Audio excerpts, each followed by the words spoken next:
মধ্যপ্রাচ্যের উত্তেজনা এখনও পুরোপুরি প্রশমিত হয়নি। যুদ্ধবিরতি নিয়ে আলোচনা চললেও যুক্তরাষ্ট্র ইরানের মধ্যে রাজনৈতিক ও কূটনৈতিক উত্তাপ আবারও নতুন মাত্রা পেতে শুরু করেছে। সাম্প্রতিক কয়েকটি বক্তব্য এবং নতুন গোয়েন্দা তথ্যকে ঘিরে আন্তর্জাতিক অঙ্গনে তৈরি হয়েছে নতুন বিতর্ক।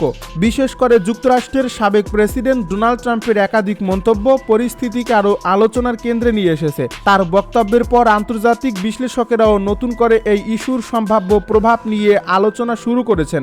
নিজের সামাজিক যোগাযোগ মাধ্যম ট্রুথ সোশ্যালে প্রকাশিত এক পোস্টে ডোনাল্ড ট্রাম্প দাবি করেন, যদি কখনো তার উপর ইরানের পক্ষ থেকে হত্যার চেষ্টা চালানো হয় তাহলে যুক্তরাষ্ট্রের প্রতিক্রিয়া হবে অত্যন্ত কঠোর। তার ভাষায়, এমন পরিস্থিতি তৈরি হলে ইরানের দিক থেকে 1000 ক্ষেপণাস্ত্র নিক্ষেপ করা হবে এবং প্রয়োজন হলে এর পরপর আরও 1000 ক্ষেপণাস্ত্র ব্যবহারের সিদ্ধান্ত নেওয়া হতে পারে। ট্রাম্প আরও দাবি করেন, বিশ্বের বিভিন্ন অঞ্চলে তার বিরুদ্ধে হুমকি রয়েছে এবং সংশ্লিষ্ট পরিস্থিতি মোকাবেলায় যুক্তরাষ্ট্রের সামরিক বাহিনী আগে থেকেই প্রস্তুত রয়েছে। তার বক্তব্য অনুযায়ী প্রয়োজনীয় নির্দেশনা ইতিমধ্যেই দেওয়া হয়েছে এবং দীর্ঘ সময় ধরে প্রস্তুতি বজায় রাখার পরিকল্পনা রয়েছে। যদিও এসব বক্তব্য ট্রাম্পের ব্যক্তিগত দাবি, এ বিষয়ে যুক্তরাষ্ট্র সরকারের পক্ষ থেকে কোনো আনুষ্ঠানিক সামরিক পরিকল্পনা বা সিদ্ধান্ত প্রকাশ করা হয়নি।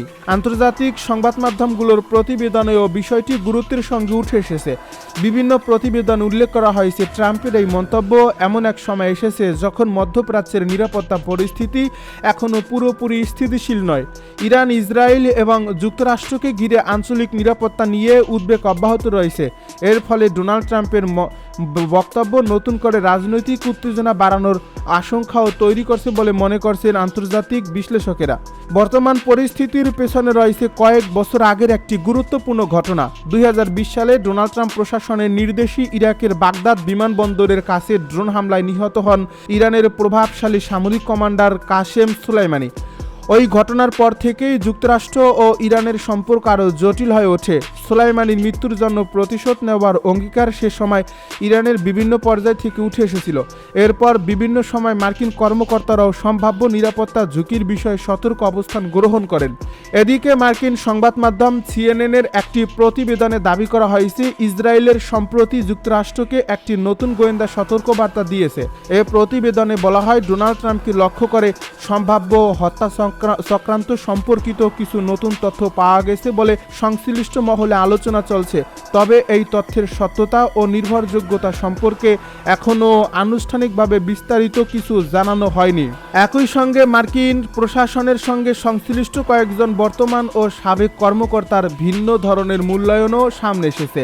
তাদের কেউ কেউ মনে করছেন, এই ধরনের গোয়েন্দা তথ্য প্রকাশের মাধ্যমে ইরানের বিরুদ্ধে আরও কঠোর নীতি গ্রহণের পক্ষে রাজনৈতিক সমর্থন তৈরি করার চেষ্টা হতে পারে।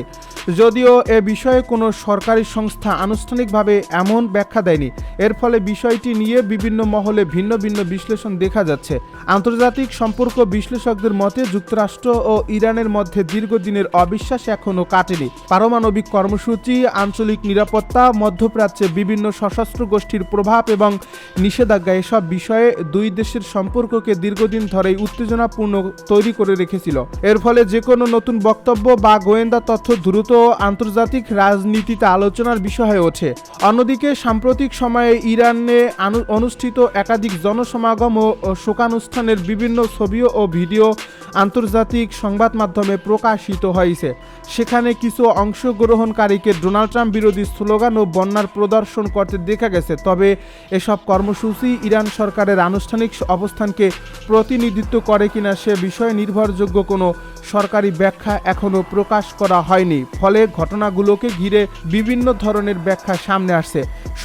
সাংবাদিকদের সঙ্গে আলাপকালে ডোনাল্ড ট্রাম্প আরও বলেন, তার বিশ্বাস বিভিন্ন তথাকথিত হিটলিস্ট এর নাম থাকতে পারে, কিন্তু তিনি আরও মন্তব্য করেন, এখন পর্যন্ত পরিস্থিতি তার অনুকূলে ছিল এবং তিনি নিরাপদ রয়েছেন। তবে ভবিষ্যতেও একই অবস্থান থাকবে এমন নিশ্চয়তা কেউ দিতে পারে না বলেও তিনি উল্লেখ করেন।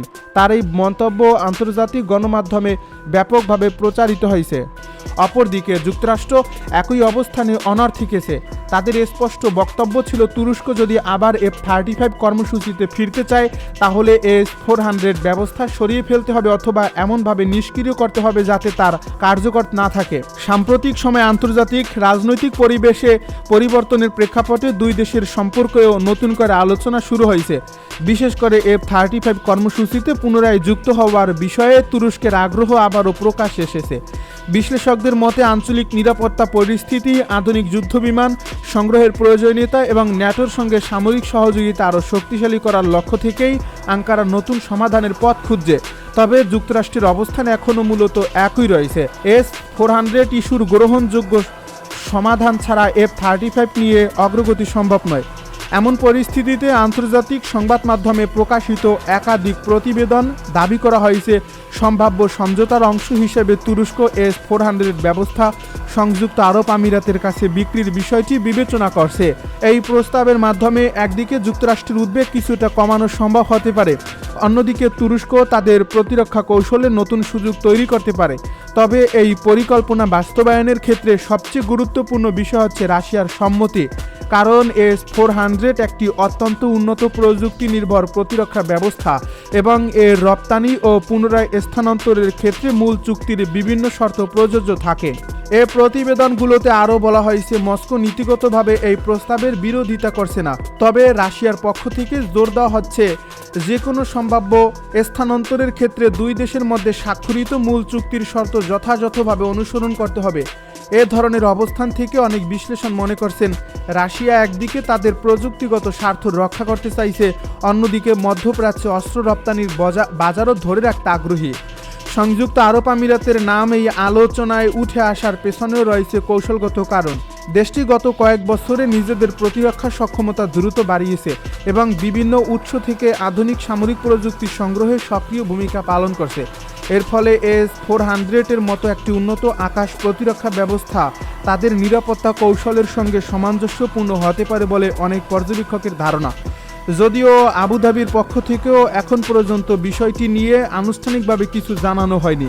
এদিকে আন্তর্জাতিক নিরাপত্তা বিশ্লেষকদের একাংশ মনে করছেন এই সম্ভাব্য সমঝোতা শুধু একটি অস্ত্র বিক্রির বিষয় নয়, বরং এটি বৃহত্তর রাজনৈতিক কৌশলের অংশ হতে পারে। রাশিয়া, তুরস্ক এবং উপসাগরীয় অঞ্চলের দেশগুলোর মধ্যে অর্থনৈতিক ও জ্বালানি সহযোগিতা ইতিমধ্যে বাড়ছে। গ্যাস সরবরাহ, বাণিজ্য, অবকাঠামো, বিনিয়োগ এবং আঞ্চলিক নিরাপত্তা সব মিলিয়ে এই সম্পর্ক ভবিষ্যতে আরও গভীর হতে পারে। সেই দৃষ্টিকোণ থেকে S-400 ইস্যুকে অনেকে বৃহত্তর কূটনৈতিক সমীকরণের একটি অংশ হিসেবেই দেখছেন। ইরানি কর্মকর্তাদের বক্তব্য অনুযায়ী নিরাপত্তা পরিস্থিতি স্বাভাবিক না হওয়া পর্যন্ত এই অঞ্চলে কঠোর নজরদারি বজায় রাখা হবে। কিছু আন্তর্জাতিক সংবাদ মাধ্যমে দাবি করা হয়েছে হরমুজ প্রণালীতে চলাচল সীমিত করার বিষয়েও তেহরানের কঠোর অবস্থান নিয়েছে। যদিও বাস্তবে আন্তর্জাতিক নৌ পরিবহন পুরোপুরি বন্ধ হয়েছে কিনা সে বিষয়ে বিভিন্ন সূত্রে ভিন্ন ভিন্ন তথ্য পাওয়া যাচ্ছে। বিশ্লেষকদের মতে হরমুজ প্রণালীকে ঘিরে যে কোনো উত্তেজনা কেবল আঞ্চলিক নয়, বৈশ্বিক অর্থনীতির জন্য বড় ধরনের ঝুঁকি তৈরি করতে পারে। বিশ্বের উল্লেখযোগ্য অংশের জ্বালানি সরবরাহ এই রুটের উপর নির্ভরশীল। এর ফলে এখনও সামান্য অস্থিরতা ও আন্তর্জাতিক বাজারে তেলের দাম বৃদ্ধি, পরিবহন ব্যয় বেড়ে যাওয়া এবং সরবরাহ ব্যবস্থায় বিঘ্ন ঘটাতে পারে। গত কয়েক মাসে ওয়াশিংটন ও তেহরানের মধ্যে উত্তেজনা কমানোর জন্য কূটনৈতিক যোগাযোগের খবর সামনে এসেছিল।